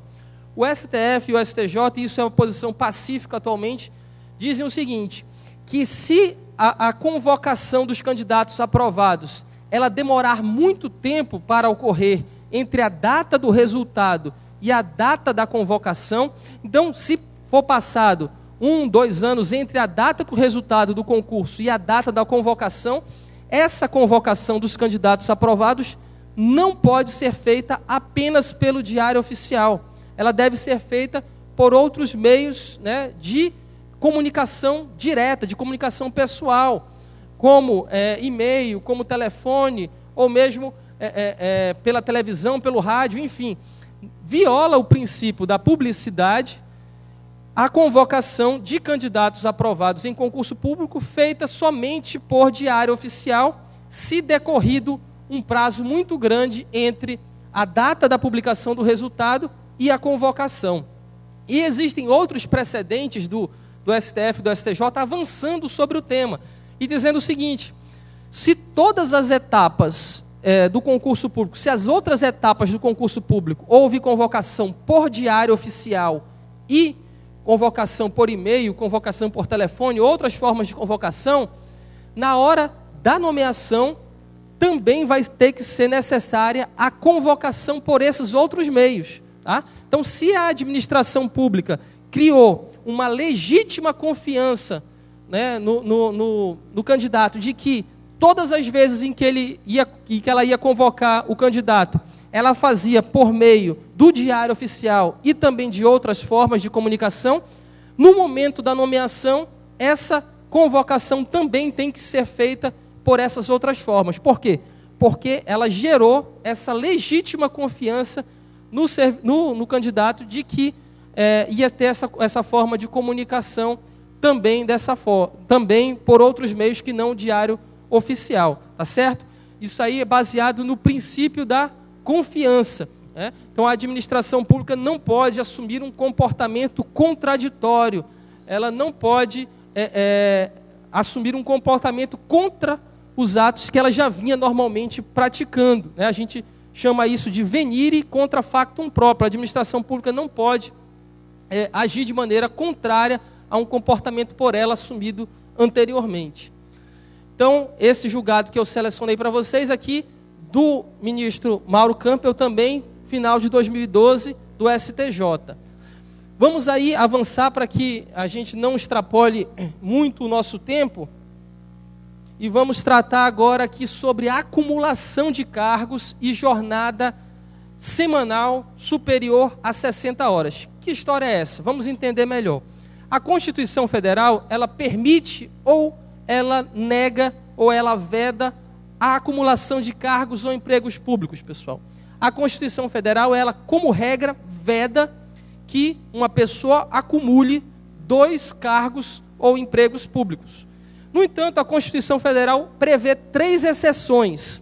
A Constituição Federal que diz que somente é permitida a acumulação de cargos ou empregos públicos, né, tirando outras hipóteses como mandato eletivo de vereador, enfim. Nesse caso aqui do inciso 16 do artigo 37, ela diz que é permitida a acumulação de cargos ou empregos públicos em 3 situações. Quais são? 2 cargos de professor, 1 cargo técnico e científico com um de professor e 2 cargos de privativos de profissionais da área de saúde, né, de profissionais da saúde. Então, é permitida a acumulação de cargos nessas 3 hipóteses, desde que haja o quê? Compatibilidade de horários. Então, a Constituição Federal fala que é possível a acumulação nessas 3 situações, desde que haja uma compatibilidade de horários. Aí, o que aconteceu? O que o TCU, qual é a tese que o TCU criou? O TCU criou a seguinte tese em conjunto com a AGU. É possível a acumulação nessas 3 hipóteses, no entanto, o servidor somente pode acumular se a jornada semanal dele não for superior a 60 horas. Então, por exemplo, nós temos aí 2 enfermeiros do Serviço Público Federal. O TCU disse o seguinte: olha, eles podem acumular. Tem compatibilidade de horário? Tem. São 2 cargos privativos de profissionais da saúde? São. No entanto, além disso, eu vou querer examinar aqui se a jornada semanal deles é superior a 60 horas. E da onde que ele tirou isso, o TCU? O TCU tirou isso porque, segundo os manuais de saúde, né, laboral, uma jornada semanal acima de 60 horas seria prejudicial ao servidor e uma jornada acima de 60 horas seria prejudicial ao serviço público. Então, o TCU falou o seguinte: olha, então, com base nesses estudos, a partir de 60 horas, mesmo que haja compatibilidade de horários, não vamos aceitar aqui a acumulação. E aí o que aconteceu? Os servidores públicos não concordaram com isso, começaram a provocar o Poder Judiciário, e hoje em dia é pacífico no STJ que essa tese não pode prevalecer, tá? Que essa exigência imposta pelo TCU e pela AGU, ela não é válida. E por que não é válida, pessoal? Porque a Constituição Federal não previu isso. A Constituição Federal diz o seguinte, olha, não pode acumular, salvo nessas 3 situações e desde que haja compatibilidade de horários. Então, a Constituição Federal, em nenhum momento, ela falou que a jornada semanal teria que ser inferior a 60 horas. Né? Em nenhum ato constitucional e mesmo legal há essa previsão de 60 horas semanais. Então, o STJ falou que não era possível que o TCU e a AGU, né, por atos infralegais, violassem indiretamente uma previsão, uma autorização constitucional. Então, separei aqui esse julgado do STJ, mas vocês observarem, foi um agravo regimental, né, ou seja, o ministro decidiu monocraticamente, porque realmente não tem mais nenhuma dúvida de que essa exigência é inconstitucional, tá ok? Continuando aí, pessoal, vamos tratar agora de um assunto recente, um assunto que vai ser trazido com certeza aqui à apreciação dos senhores, e que é a acumulação no caso de cargo de médico militar com médico civil. Ainda voltando para o artigo 37, inciso 16, que a gente estava comentando agora, ele diz que é permitida a acumulação de 2 cargos de profissionais da saúde, né, de 2 cargos privativos de profissional da saúde. Então, por exemplo, a pessoa pode acumular, a pessoa pode ser médica do Estado e do município, por exemplo, não há nenhum problema desde que haja compatibilidade de horários. Mas o que acontecia? Se a pessoa fosse médico do Exército, por exemplo, e prestasse serviços lá em Tabatinga, lá no Hospital Militar de Tabatinga, ela poderia ser médica também de um hospital estadual lá? Ela poderia ser médica militar, né, médico-tenente militar, e também ser médico do município? Antes da emenda constitucional que nós vamos comentar aqui, a emenda constitucional 77, que foi publicada há alguns dias, a jurisprudência era dividida. O STJ possuía julgados dizendo que sim, que era permitida essa acumulação. O STJ dizia que mesmo não havendo previsão constitucional expressa para essa acumulação, era permitida. E o STF dizia que não é permitida. E por que o STF dizia que não era permitida? Porque existe um artigo da Constituição Federal que menciona quais incisos do artigo 37 se aplicam para os militares das Forças Armadas. Então existe um artigo que trata dos militares, o artigo 42 por aí, e que diz quais os incisos do artigo 37, capítulo da administração pública, que se aplicam aos militares. E esse dispositivo do artigo 37, inciso 16, não estava listado nessa remissão como aplicável aos militares. Então o STF falava o seguinte, olha, o Constituinte ele foi expresso ao não permitir que o artigo 37, inciso 16, se aplicasse também aos militares. Então o STF não permitia a acumulação do cargo de médico militar com o de médico civil. E isso, pessoal, trazia grandes consequências, trazia graves consequências sociais. Por quê? Porque em diversas regiões do país, as áreas de fronteira, as áreas mais longínquas, praticamente somente o Exército chega lá. Né? Em Tabatinga mesmo, São Gabriel da Cachoeira, e em várias outras regiões do país, não só no nosso estado, são regiões em que a presença ostensiva mais visível é das Forças Armadas. E onde as Forças Armadas chegam, elas levam também o seu médico-tenente para prestar serviços lá. E aí, ao não permitir que esse médico prestasse serviço também aos civis, ou seja, ao não permitir que ele também pudesse atender no hospital municipal, no hospital estadual, isso trazia graves consequências para quê? Para a população. Então, pensando nisso, foi editada agora, recentemente, há cerca de um mês, a Emenda Constitucional 77. E o que essa Emenda Constitucional previu? Ela diz o seguinte: olha, o inciso 16 do artigo 37, a linha C da Constituição Federal, que autoriza a acumulação, no caso de profissionais da saúde, esse inciso também se aplica para as Forças Armadas. Tá? Então, atualmente, não há mais discussão. É plenamente possível que um médico militar também preste serviços para a rede estadual, para a rede municipal de saúde. Essa acumulação de cargos atualmente é plenamente autorizada, não há nenhuma discussão mais quanto ao tema. Tudo bem? Continuando, vamos agora tratar sobre teto constitucional e servidor que acumula 2 cargos acumuláveis. Um tema polêmico aqui, um tema que certamente os senhores já enfrentaram aqui, e eu vou colocar a posição do STJ. É claro que, e aí os senhores vão ter toda a liberdade para analisar se essa posição é correta, se não é, se é pertinente de ser adotada ou não. A questão é a seguinte: se uma pessoa ela acumula 2 cargos em que a Constituição permite a acumulação. Então, por exemplo, nós temos aqui um médico que presta serviços, um médico concursado que presta serviços no Estado, um médico concursado que presta serviços no município. O teto constitucional para esse servidor, ele vai ser individualmente considerado, ou a remuneração desses 2 cargos não pode ser superior ao teto.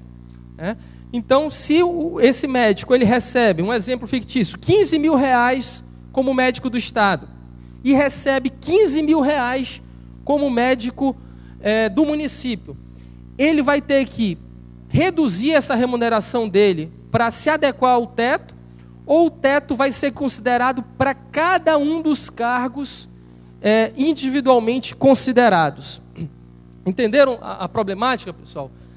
O que a Constituição Federal diz e o que o STJ afirmou? A literalidade da Constituição Federal, pessoal, dá a entender, em uma interpretação literal da Constituição Federal, a acumulação dos cargos, ambos os cargos teriam que se adequar ao teto constitucional, ou seja, a soma dessas 2 remunerações teria que se adequar ao teto constitucional. Então, por exemplo, nesse caso do médico, esse valor de 30 mil reais não poderia ser recebido integralmente por ele, porque ultrapassaria a remuneração do subsídio do ministro do Supremo Tribunal Federal, que atualmente acho que é 28 mil, por aí. Então, pela literalidade da Constituição, ambas as remunerações teriam que, a soma das 2 remunerações teria que se adequar ao teto. E por que eu digo isso? Porque o artigo 37, inciso 16, fala o seguinte: é vedada a acumulação remunerada de cargos públicos, exceto quando houver compatibilidade de horários, observado em qualquer caso o disposto no inciso 11. E o inciso 11 é o inciso que fala sobre o teto. Então, a interpretação tradicional para esse inciso, a interpretação que sempre foi feita pelos doutrinadores e pela jurisprudência, era a de que esse observado o inciso 11 dizia o seguinte: a soma das 2 remunerações tem que ser abaixo do teto. Mas o que o STJ vem decidindo, e atualmente no STJ é pacífico, é que a soma, o teto vai ter que ser analisado em cada cargo isoladamente. Ou seja, cada cargo não pode ser superior ao teto, mas a soma dos 2 cargos pode ser superior ao teto. Então, por exemplo, o ministro do Supremo Tribunal Federal. Imaginemos que um ministro do Supremo Tribunal Federal que já recebe o teto, que o teto é justamente o subsídio dele. Se esse ministro do Supremo Tribunal Federal, ele pode ser professor da UNB, por exemplo? Pode. Por quê? Porque é um cargo científico de ministro, com um cargo de professor. Além disso, o próprio artigo 95 permite isso, especificamente no caso da magistratura. Então, o ministro do Supremo Tribunal Federal pode ser ministro e pode ser professor da UNB. Nessa situação, pessoal, ele trabalharia para a UNB como professor de graça? Segundo esse entendimento do STJ, não. Ele poderia receber normalmente pelo cargo dele de professor da UNB. Por quê? Porque o teto constitucional, em caso de acumulação, deverá ser analisado individualmente, ou seja, em caso de acumulação, conta-se o teto para um cargo, conta-se o teto para outro cargo, e aí cada cargo isoladamente é que não pode ser superior ao teto.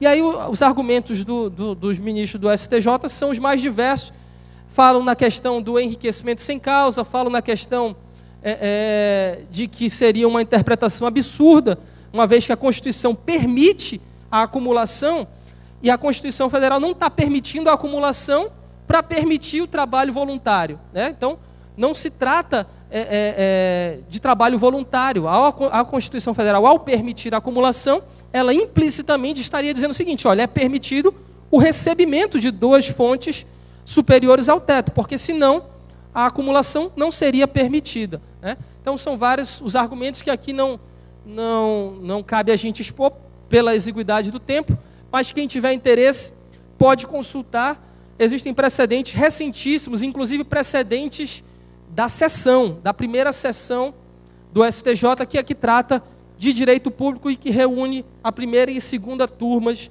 do STJ. O único voto contrário do ministro Ari Pargendler, a questão ainda não está pacificada no STF, tá, pessoal? A questão ainda vai ser levada ao STF, mas no STJ isso é permitido. E mais uma curiosidade, no âmbito da magistratura, o CNJ possui uma resolução que autoriza esse recebimento, tá? No caso de magistério, tá? Então existe uma resolução do CNJ em que esse tema foi discutido também. Continuando, despedida de empregado público e motivação. A pergunta que eu faço inicialmente é a seguinte: os servidores de empresas públicas e sociedades de economia mista, se eles forem admitidos por concurso público, eles possuem a estabilidade de que trata o artigo 41 da Constituição Federal? Os servidores, os empregados públicos de empresas públicas admitidos por concurso público possuem estabilidade? Resposta: não.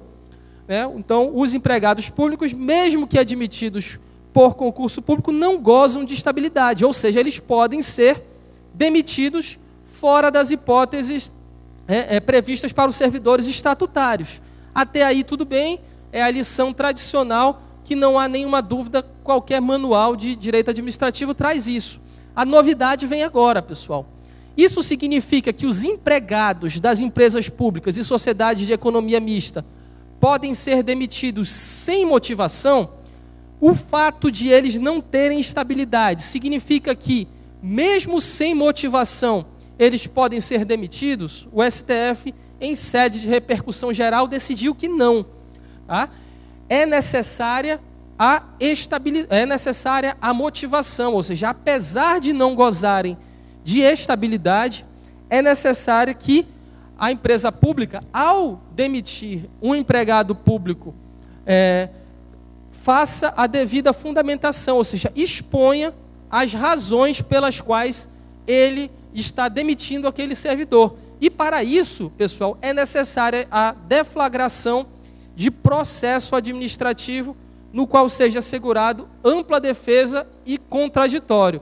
Tá? Então, resumindo o tema: empregados públicos de empresas públicas e sociedades de economia mista, prestadoras de serviços públicos, possuem estabilidade? Não, não possuem estabilidade, mesmo que admitidos com concurso público, ou seja, podem ser demitidos.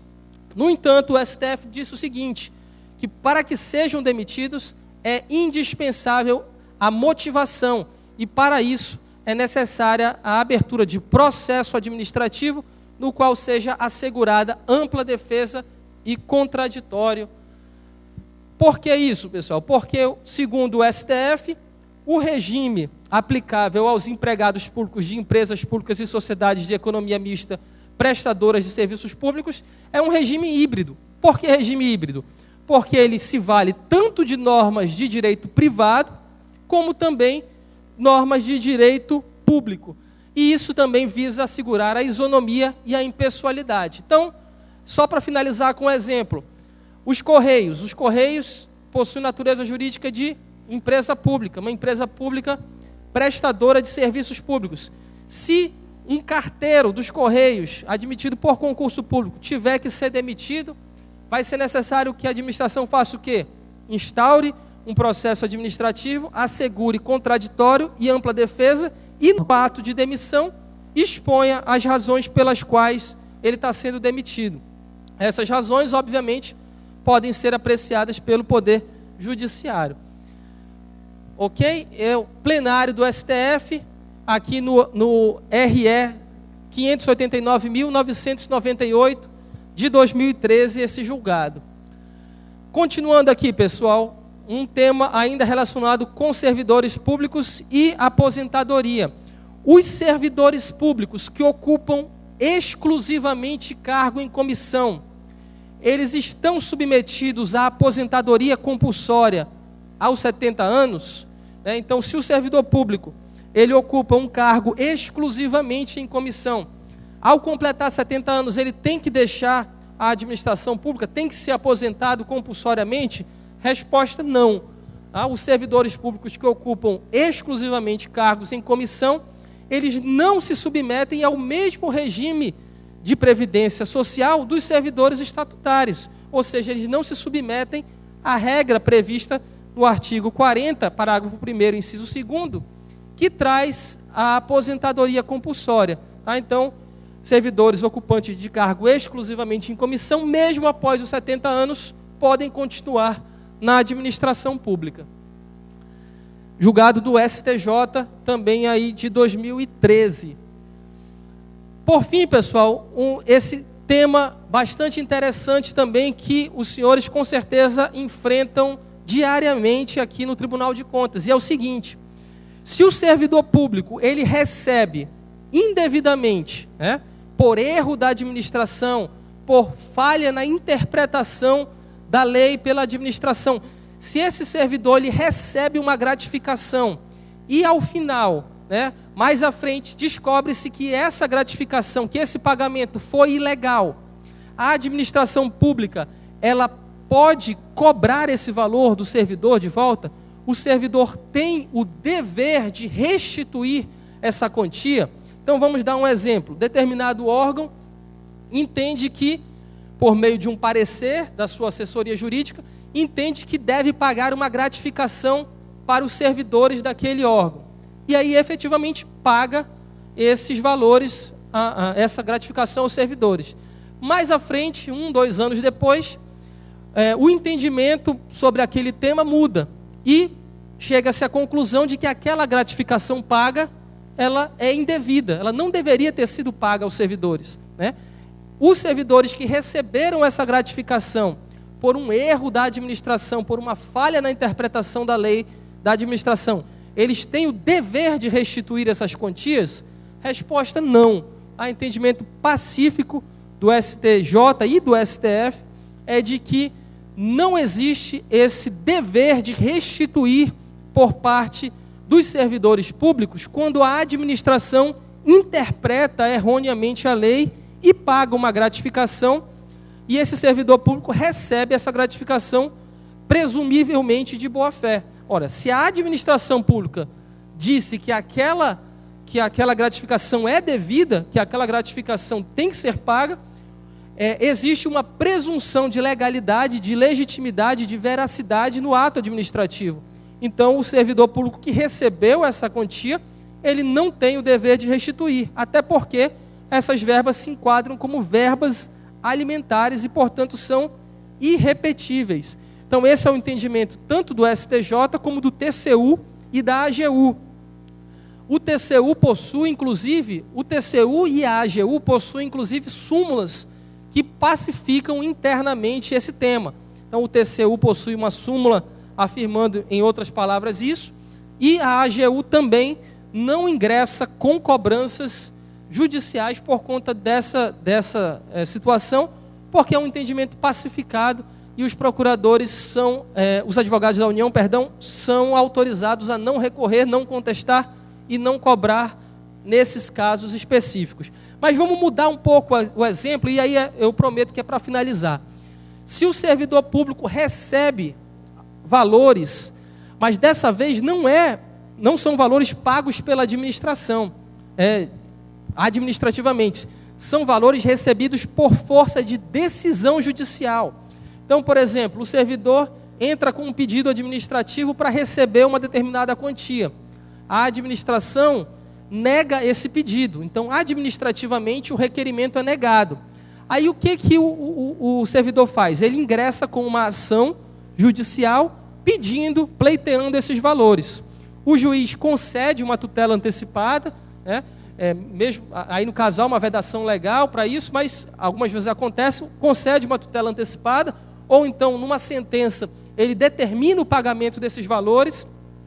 Nessa situação, se ao final o processo judicial for julgado improcedente, ou seja, se no processo judicial ficar provado que o servidor não tinha direito ao recebimento dessa quantia, que ele recebeu de forma precária, de forma temporária, por força de uma decisão judicial, ele tem o dever de restituir essas quantias, pessoal? Sim. Nesse caso, há o dever de restituir as quantias. Por quê? Porque aí o STJ interpreta que não existe mais a boa-fé por parte do servidor. Ele sabia, ao receber aquela quantia por força de uma decisão transitória, que aquela situação poderia ser revertida, que ainda não havia um trânsito em julgado. Ou seja, ele não tinha uma legítima expectativa de que aquela quantia ingressou no seu patrimônio de forma definitiva. Então, nessa situação, é permitida a restituição das quantias. Então, resumindo o tema e deixando bem clara as situações diferentes. Servidor recebe administrativamente uma quantia. Posteriormente, descobre-se, constata-se que esse pagamento foi indevido. Ele tem o dever de restituir? Não tem o dever de restituir. Servidor, por meio de uma ação judicial, por meio de uma decisão ainda não transitada em julgado, recebe uma quantia e, ao final, essa quantia se mostra indevida, esse pagamento se mostra indevido. Ele tem o dever de restituir? Sim, tem o dever de restituir, porque nesse caso a jurisprudência entende que não existe boa-fé e que ele não tinha a legítima expectativa de que esses valores seriam definitivos. Tudo bem, pessoal? Com isso eu encerro, peço perdão por ter me alongado e agradeço mais uma vez a oportunidade e a palestra.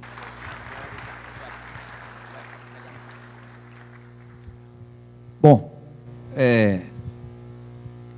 rapidamente, todos puderam constatar que eu não me equivoquei quando disse que teríamos uma aula brilhante, como foi, magnífica. Eu quero mais uma vez agradecer ao professor Márcio André por ter se disposto, sem qualquer custo, para o Tribunal de Contas, a fazer essa magnífica aula, que, se pudesse, deveria ser reproduzida para todos os tribunais de contas do Brasil, porque encerra verdadeiramente um apanhado, um resumo magnífico da atuação do Tribunal de Contas em diversos aspectos das suas competências. Falamos aqui de prestação de contas, falamos de concurso público, de admissão de pessoal, acumulação de cargo, enfim, vários assuntos de extrema importância para os tribunais de contas e que a visão dos tribunais superiores sobre isso. A balizar, evidentemente, a atuação dos tribunais, porque é inevitável que os tribunais de contas, embora sejam especializados em dizer o direito nestas áreas, eles, tribunais, inevitavelmente se submetem à jurisdição una que é estabelecida no país e, portanto, a palavra final sempre será a do Poder Judiciário. Então, eu quero agradecer e pedir ao conselheiro Josué Filho, que prestando uma merecida homenagem ao professor Márcio André, entregue a ele uma placa para registrar esse momento que para nós do Tribunal de Contas foi muito importante e estaremos eternamente gratos a ele. Muito obrigado. Realmente o conteúdo da aula foi magnífico, né? Preciso, claro, e muitos da nossa rotina. Queria até que me permitisse, eu estava conversando com o desembargador Pascarelli, com a doutora Fernanda, que especificamente, doutor Márcio Cavalcante, naquele caso da aposentadoria, despertado por um estagiário, eu pude captar a jurisprudência de março, a decisão publicada no Diário Eletrônico do Superior Tribunal Federal, da lavra do ministro Napoleão Nunes Maia Filho, que doutor Érico, doutor Mário Filho e doutor Rui Marcelo produziram e a Corte fez editar a resolução 09 de 2009, é isso, doutor Rui Marcelo? Que desafogou 9.000 dos 14.000 processos. Eu tive a honra de ser apenas o fomentador e agradeço e repito a Érico, a Rui Marcelo e a Mário Filho e a toda a Corte. Por isso os aposentados, graças a Deus, estão tendo velocidade. E foi esclarecedor. Estou me referindo à decadência.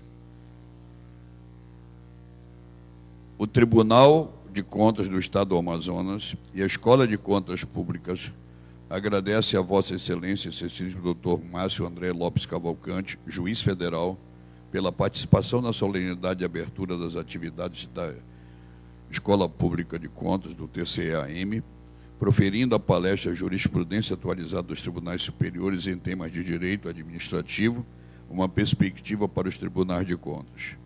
E como não houve moeda e não haveria para pagá-lo pelo valor que o tens, nós damos essa placa que o tempo não fará gastar como o dinheiro, que ela fique indelével e para sempre no teu coração, como a nossa gratidão.